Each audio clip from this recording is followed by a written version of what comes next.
आकाशवाणी छत्रपती संभाजीनगर केंद्र.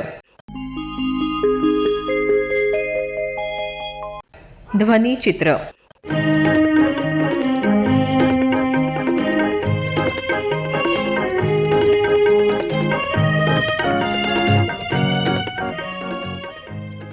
प्राध्यापक दिनकर बोरीकर स्मृती व्याख्यानमाला, जागतिक रेडिओ दिवस आणि पहिलं अखिल भारतीय वैद्यकीय साहित्य संस्कृती संमेलन या कार्यक्रमांचा संपादित अंश आज आपण ध्वनिचित्र या कार्यक्रमात ऐकणार आहोत. छत्रपती संभाजीनगर शहरातल्या सरस्वती भुवन शिक्षण संस्थेच्या वतीनं प्राध्यापक दिनकर बोरीकर स्मृती व्याख्यानमाला नुकतीच घेण्यात आली. यावेळी औरंगाबाद शहर 4 दशकांचा इतिहास या विषयावर ज्येष्ठ इतिहासतज्ञ प्राध्यापक डॉक्टर दुलारी कुरेशी यांचं व्याख्यान झालं. त्या म्हणाल्या, कर्नाटकाची आहे आणि त्याच्यातही अनेक केस काम केलेले आहेत. जसं नंबर 2, 5 औरंगाबाद केस होते ते कर्नाटकाचे. त्याच्यानंतर चालुक्यासनी काम केले. तर असे सगळे काम करत करत तो पिरियड संपला. नेक्स्ट इयर घेतो आपण यादवाचा देवगिरी. यादवाचा देवगिरीशी आपल्याला पहिलाच फारसा हे नाही आहे, पण कारण नंतरचं आपलं पूर्ण कनेक्शन हेच देवगिरीशी आहे, दौलताबादशी आहे. म्हणून थोडंसं त्याचं दिल्मा 5th ऑफ यादवा डायनेस्टी किंवा सेवनाज म्हणायचे त्यांना. सुरुवातीला त्यांचं टायटल सेवनाज डायनेस्टी होतं, नंतर त्यांनी यादवा केलं. ते 1187 मध्ये भिल्माज 5thनी एक्सकॅव्हेशन केलं. हे ॲज अ डिफेन्स टेक्निक म्हणून ते शिफ्ट झाले देवगिरीला.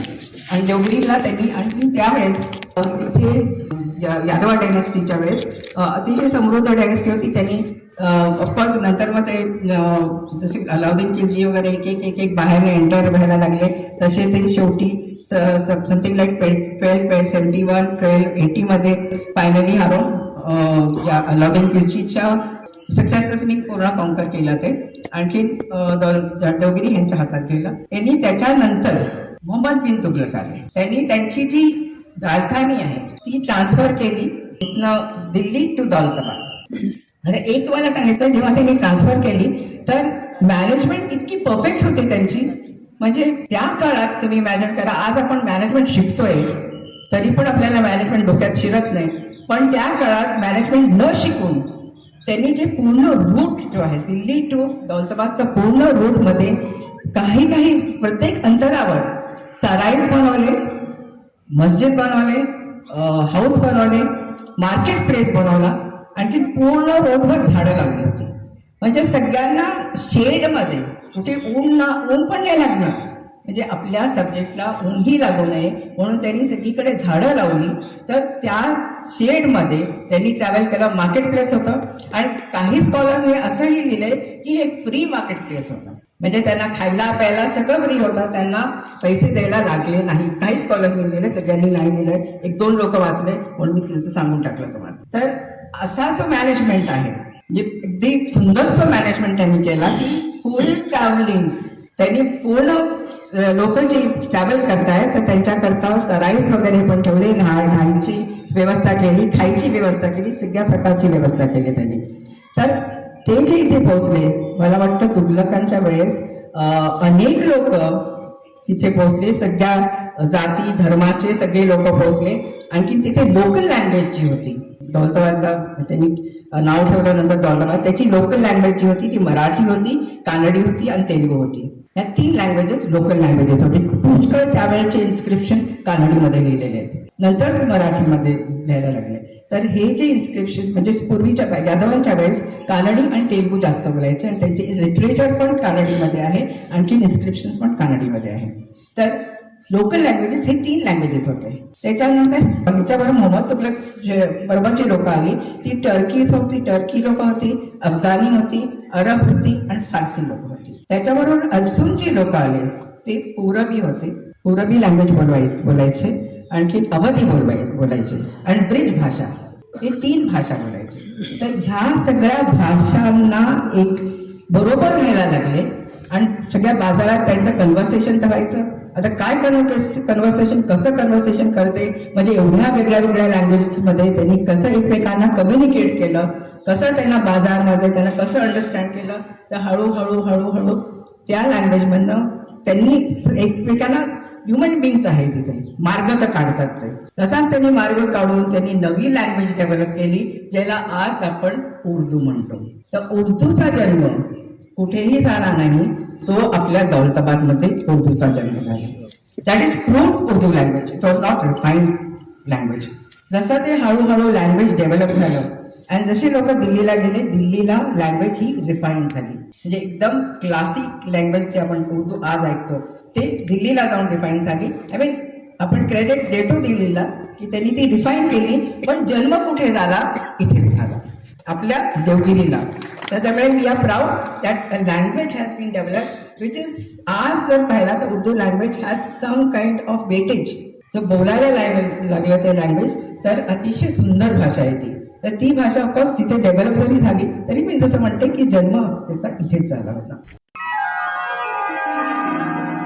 13 फेब्रुवारी हा दिवस जागतिक रेडिओ दिवस म्हणून साजरा करण्यात येतो. यानिमित्त छत्रपती संभाजीनगर इथं दुर्मिळ रेडिओंचं प्रदर्शन भरवण्यात आलं होतं. रेडिओ प्रेमी संजय पवार यांनी या प्रदर्शनाबाबत माहिती दिली. ते म्हणाले, विश्व रेडिओ दिवस आहे. युनेस्कोने 2011 पासून विश्व रेडिओ दिवस 13 फेब्रुवारी असं डिक्लेअर केलेले आहे. गेल्या 3 वर्षापासून त्या निमित्ताने मी माझ्या संगीत संग्रहाचा, रेडिओ संग्रह आणि संगीत संग्रहाचा मी प्रदर्शन दरवर्षी ठेवतो. हा 3रा वर्ष आहे. या संगीत प्रदर्शनासाठी शालेय विद्यार्थी, ज्येष्ठ नागरिक आणि बरेच संगीत प्रेमी, रेडिओ प्रेमी येऊन भेट देतात. माझ्या प्रदर्शनामध्ये 700 पेक्षा जास्त रेडिओ आहेत आणि हे संकलन करण्याचं जे सोर्स आहे ते आहे रविवारचा बाजार, तिथं जुन्या वस्तू येतात. मुंबईचा चोर बाजार आहे. पुन्हा मार्केट प्लेस वरून, OLX वरून, व्हॉट्सअप ग्रुप वरून मी या सगळ्या वस्तूचं संकलन करतो. इव्हन स्क्रॅपच्या दुकानावरून पण काही मला वस्तू मिळतात, त्याचं संकलन करून मी माझ्या पार्ट्स रिपेअरिंगला कामा येतात. माझ्याकडे 1940 पासूनचे रेडिओ आहेत. 1940 पासूनचे वॉल रेडिओ, वॉल म्हणजे tube radio, transistor radio, table radio, handy radio, pocket radio, काडीपेटी साईज पर्यंतचे पण रेडिओ आहेत माझे. ते 1940 पासूनचे आजपर्यंतचे सगळेच रेडिओ आहेत. 700च्या वर असतील ते. त्यामध्ये 50% सुरू आहेत, 50% अंडर रिपेअर आहेत. रिपेअर साठी तर खूप त्रास होतो, कारण की आजकाल या वस्तूचे मेकॅनिक राहिलेले नाहीत. जे काही मेकॅनिक आहेत त्यांच्याकडे आपण रिपेअरिंगला नेलं तर ते पायरी चढू देत नाही. ते म्हणतात याचं आम्ही काम करत नाही, कारण की स्पेअर पार्ट मिळत नाही, वेळ वाया जातो, पुन्हा पैसे देत नाही म्हणून लोक रिपेअर बी करत नाही. पण आम्ही विनंती करून त्यांच्याकडून दुरुस्त करून घेतो. माझ्याने जेवढं दुरुस्त होतं ते मी करतो आणि त्यांचेही सहकार्य घेतो. व्हॉट्सअप ग्रुप आहे, फेसबुकचं पण ग्रुप आहे, वर्ल्ड वाईड ग्रुप आहे. त्यांच्यामध्ये आम्ही आमच्या एकमेकाच्या साधनाची देवाणघेवाण करतो, माहिती देतो, एकमेकाला विचारतो, चॅटिंग करतो. आम्ही विदेशातील पण भरपूर रेडिओ प्रेमी आहेत, रेकॉर्ड प्लेअर प्रेमी आहेत, ग्रामोफोन प्रेमी, टाईपरायटर प्रेमी, सगळ्या अँटिक लव्हरचा आमचा ग्रुप आहे. या सगळ्या संगीत साधनच आहेत. टाईपरायटर पण एक संगीत साधनच आहे, त्याला एक लय असते. ग्रामोफोन आहे, टेलिफोन आहे, बायनाकुलर आहे, रेकॉर्ड प्लेअर आहे, रेडिओ आहे, टेप रेकॉर्डर आहे, फुल प्लेअर आहे. हे सगळे रेडिओचे साधने आहेत, संगीताचे साधने. घरातून सुरुवातीला विरोध झाला, परंतु नंतर जेव्हा त्यांना याचं महत्व कळू लागलं आणि माझ्याकडून बाहेरचे पर्यटक, रेडिओ प्रेमी आणि भेट द्यायला येऊ लागले आणि या विश्व रेडिओ दिवसाच्या प्रसंगी जो काही प्रतिसाद वार्ता मिळू लागला मला मीडियाचा आणि जनतेचा, शालेय विद्यार्थ्याचा, ते बघून त्यांना कळू लागलं की हे चांगलं आहे, त्यामुळे मला ते सपोर्ट करत आहेत. छत्रपती संभाजीनगर शहरात इंडियन मेडिकल असोसिएशनच्या वतीनं 2 दिवसीय पहिलं अखिल भारतीय वैद्यकीय साहित्य संस्कृती संमेलन घेण्यात आलं. यात विविध उपक्रम पार पडले. या संमेलनात ज्येष्ठ दिग्दर्शक, लेखक पद्मश्री डॉक्टर जब्बार पटेल यांची स्वामी रामानंद तीर्थ मराठवाडा विद्यापीठाचे मराठी विभाग प्रमुख प्राध्यापक डॉक्टर पृथ्वीराज तौर यांनी प्रकट मुलाखत घेतली. या मुलाखतीचा हा संपादित अंश.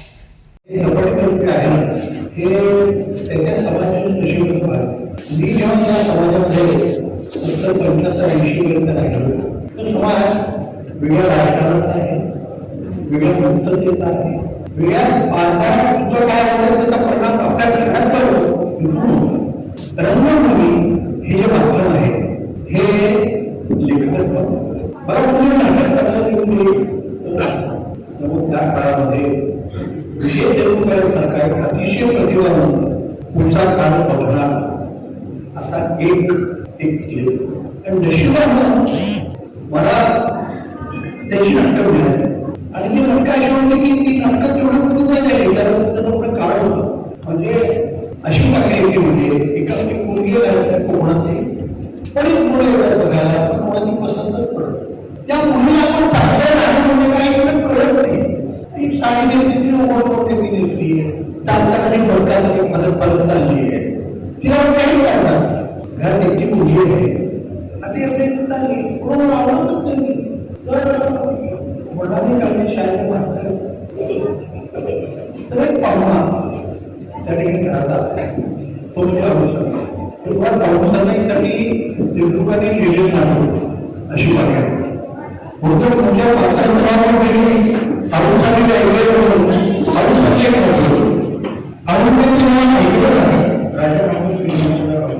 तर त्याला आवडून माझं नाव ठेवलंय, मी वेगळं आहे. औषधाने एकदम वेगळं आहे, कमली म्हणून वेगळं आहे आणि या सिनेमात आपली म्हटलं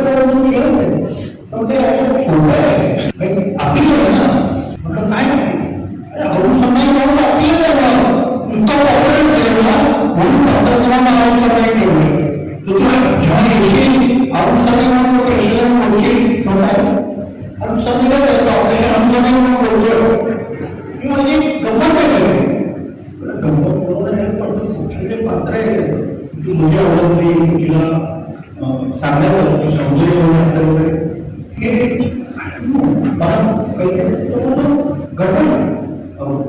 नाटक तसं तर वाढवलं. जर 3-4 हे नाटक अवश्य काम करून असं बोलवतो आणि मला स्पर्धेत नाटक मी देवळाला स्पर्धेत नाटक पाहिजे. यशाला प्रकारे त्यांची एकामेका बळी माझी पुरुषोत्तम पाटील केली आणि ती पहिली इतकी की विजय मेडिकल कॉलेजमध्ये सगळीकडे उत्कृष्ट दिग्दर्शक मी उत्कृष्ट ऍक्टरचे होती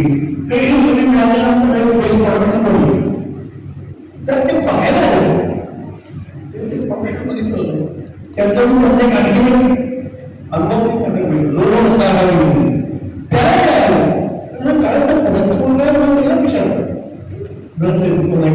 काय स्पर्धेला द्यायचं ते विचार जास्त करायचे बोलून करून. एक 35 जण आहे नाटकाचं बघतात नाही, बघता बघता पुन्हा श्रीमंत तसे ती आहे. मी त्याला मेडिकलला इंटर्नशिप करतो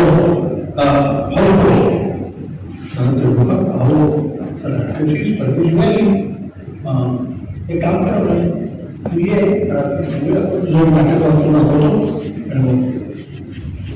त्यावेळेला अजून 3-4 वर्षी गेल्यानंतर मुलींना भेटलेलं नाटक मला नाही नाटक माहिती तू कर वाचतो ते वाचलं तरी नाटककार आणि नाटक तो नाटककार त्यांनी जे मनापासून दिलेले नाटक आहे त्याचा वाचन दोन माणसं पाहिजे की त्यांच्या पहिल्या वाचन म्हणजे नाटकाचा प्रयोग की काय बोलतो तो लक्षात येत. तो नाटककार म्हणून नाटक वाचतो पाहिजे आणि आपण पहिल्यांदा ऐकतो तो जे वाचतो ना आपल्यासोबत अख्खा प्रयोग वाचायच्या म्हणजे प्रयोग करायचं. तसं त्यांनी नाटक वाचलं